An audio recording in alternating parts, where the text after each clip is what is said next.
Hey, Christy here from Chrimbo's Chronicles. I'm wearing the same outfit because it's the same day.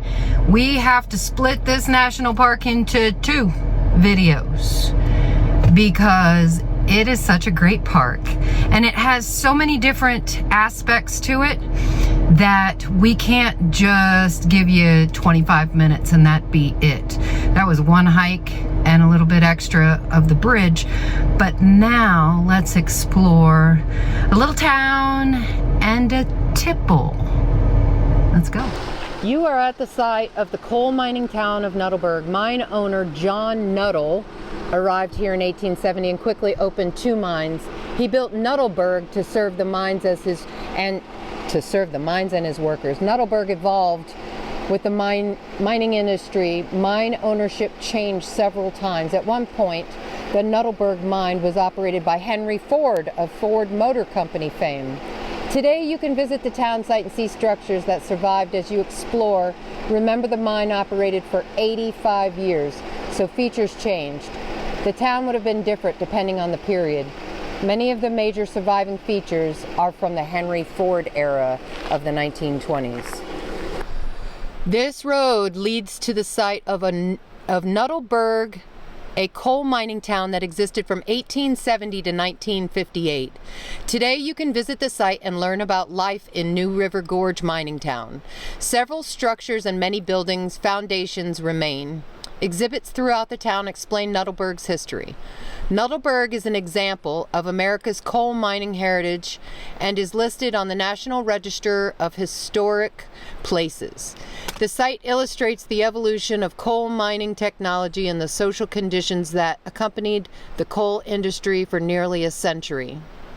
This large foundation supported what was probably the most imposing residential building in Nuttallburg. It illustrates the quality of homes in which more prominent families lived and also demonstrates evolution of Nuttallburg over time. Historians believe that the house was originally built as the family home of Jackson Taylor, son-in-law of John Nuttall. Taylor had married John and Elizabeth Nuttall's daughter, Martha. He served as company bookkeeper and was an equal partner in the mine operation. The scene around you recently changed again. The landscape here has undergone several transitions over the past 150 years. Native Americans and settlers in the early 1800s saw solid forest, but in the late 1800s, mining companies cut much of the timber. When Nuttallburg Mine closed in 1958, nature took over again. But instead of native plants, non-natives invaded. Before this area could be open to visitors, park workers spent hundreds of hours removing unwanted species to be replaced with native plants. You're standing in the heart of Nuttallburg's African American community. The School for Black Children once stood on the foundation in front of you. The Church for Blacks stood on the foundation behind you. When coal companies designed their towns, they segregated workers by race and nationality, a reflection of life in America at that time. African Americans made up a large part of the workforce in mines throughout the region. Many were immigrants from the South seeking a better life. Though life here was hard, it was better than the one they had left. Oh my gosh, spiders galore. I don't know if you can see them. They're tiny little bodies. There's one. Must be mama right there. Oh goodness gracious. I hope they don't jump. God, I got the heebie-jeebies. I gotta get out of here. And there's the tipple.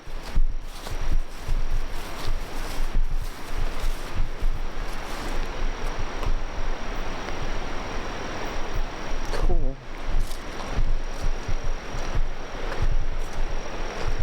Walking on the railroad. I guess you can make a hike out of the railroad, huh? Because you could just follow the tracks all the way down. Oh, they do to stay off of them? Oh. I'm like, and I'm walking on them. The heck just fell? A squirrel dropped some nuts. Okay. The railroad track in front of you is the C&O Railway's main line. Without the railroad, there would have been no Nuttallburg. By carrying coal to the market, the railroad made coal mining in New River Gorge possible. John Nuttall came here in 1870 to explore mining possibilities, only after he learned that the C&O planned to build their railroad through the gorge. New River coal was highly prized because it had a high carbon content and contained little waste. The railroad carried it from here to many destinations. Nuttallburg coal heated homes and fueled iron furnaces, train engines, and factories throughout the East. Because New River coal emitted little smoke, the U.S. Navy valued it as ship fuel, since enemy submarines were less likely to spot ships with little smoke. Feel a little creepy walking underneath those things. They don't look like, oh my God, what is my husband doing? I was just talking about being scared to walk underneath it. You're just gonna go up in it? Are you supposed to? Always breaking the rules. My rules. If I want you to live rules. You got a camera?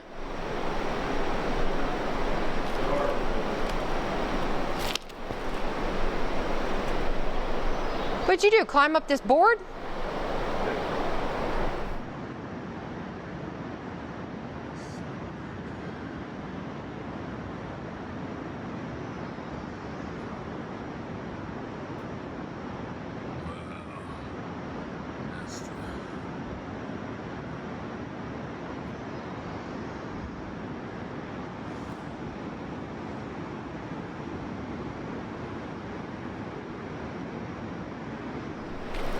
I'm gonna keep walking.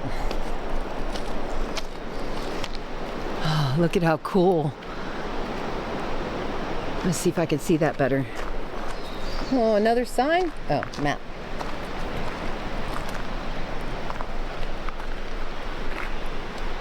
Alright, let's climb these stairs and see if I can get a better view of that. Whatever you want to call it.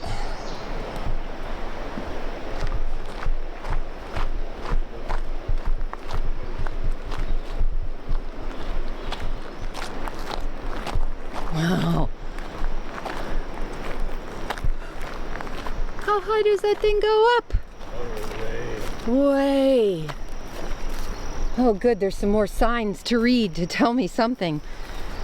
Oh, that looks so neat. Okay, what do we got? Moving coal downhill. The large structure that climbs the slope in front of you was a conveyor that carried coal from the mine entrance high up the gorge wall to the tipple behind you. There's the tipple. It was an innovative and expensive device for moving coal downhill. At 1,385 feet long, it was one of the longest such conveyors ever built. At New River Gorge, engineers faced the challenge of transferring coal from the mine entrance to the bottom of the gorge with minimal breakage. New River coal was prized for its quality, but it was very friable or breakable, which increased operation costs. This conveyor minimized breakage. Completed in 1926, during the period of which Henry Ford upgraded the facilities here, it was employed a state-of-the-art button and rope technology that replaced an obsolete, more dangerous, labor-intensive system.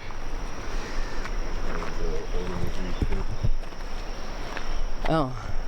You are here, and there's that conveyor and the mine entrance. Okay, about the tipple. The large metal structure in front of you was Nuttallburg's tipple, where coal was sorted, stored, loaded into rail cars, or transferred to the site's coke ovens, which we'll walk up to next. The name tipple comes from the practice in some mines of tipping ore cars to unload them. The Fordson Coal Company, who leased the Nuttallburg mine in the 1920s, built this tipple in 1923 to 1924. This is the third tipple on the site.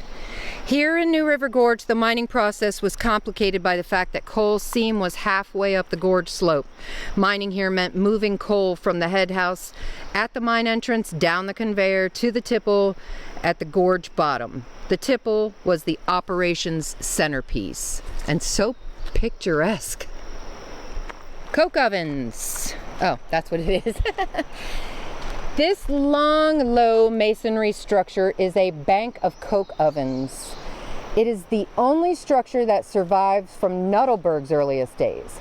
Workers use these ovens to convert coal into a hot burning fuel called coke, like C-O-K-E. One of the first things John Nuttall did when he opened the Nuttallburg mine in 1873 was build 80 coke ovens. Workers produced coke here for nearly 50 years, but changing markets and new technology made coke ovens obsolete. Historians believe Nuttallburg's ovens have been idle since about 1920. A worker said, "I would not recommend anyone to pull coke. No, never, no. That was hard work." Somebody else said, "There was so much smoke down there and a lot of people in the camp, would breathe that, you see. That smoke was terrible. I don't see how people stood it." Huh. Oh my gosh, is this where the 80 ovens are? Yes. Wow. Wow, it's just a line of them. And I guess the workers would stand here and pull it. Oh, that's crazy. Make a good bear den now. Oh, it's deep. It's really deep. Yeah, that's what I just said. Make a good den.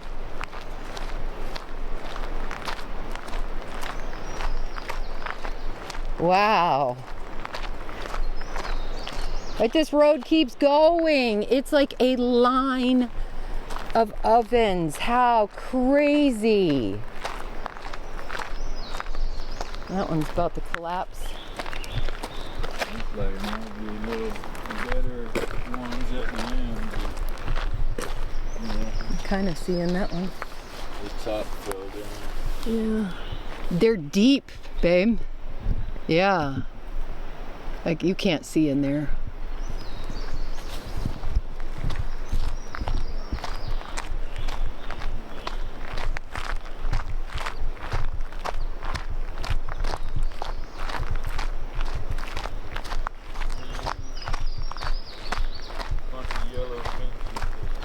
Oh, finches. Goldfinch.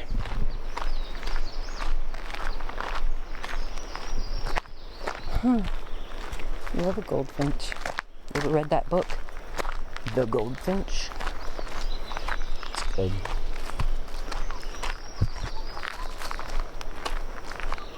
Okay, people have climbed up this one. Or a bear climbed up this one. Golly, I'm terrified. Okay, it's not as deep as I thought. Can you see? Yeah.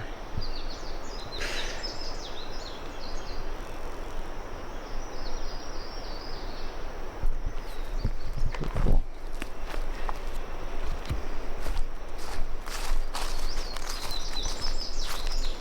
Half of them are covered up. The growth has grown on top of them. They're openings.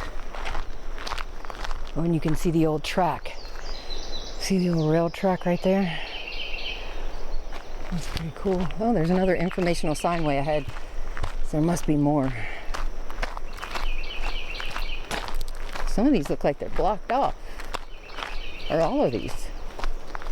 I wonder if that's to preserve them or what. Wow, look at the size of that tree.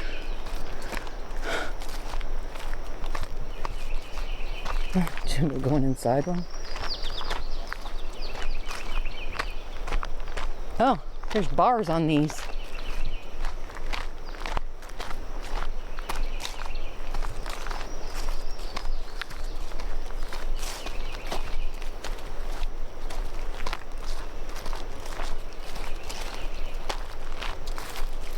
Oh.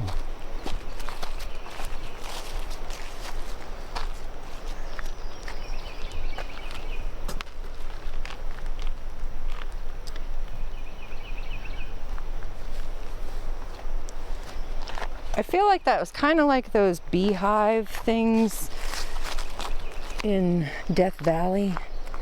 There's 10 of them there, one end of Death Valley. Okay, let me read this sign to you. Trail to Seldom Scene. Sounds frightening, doesn't it?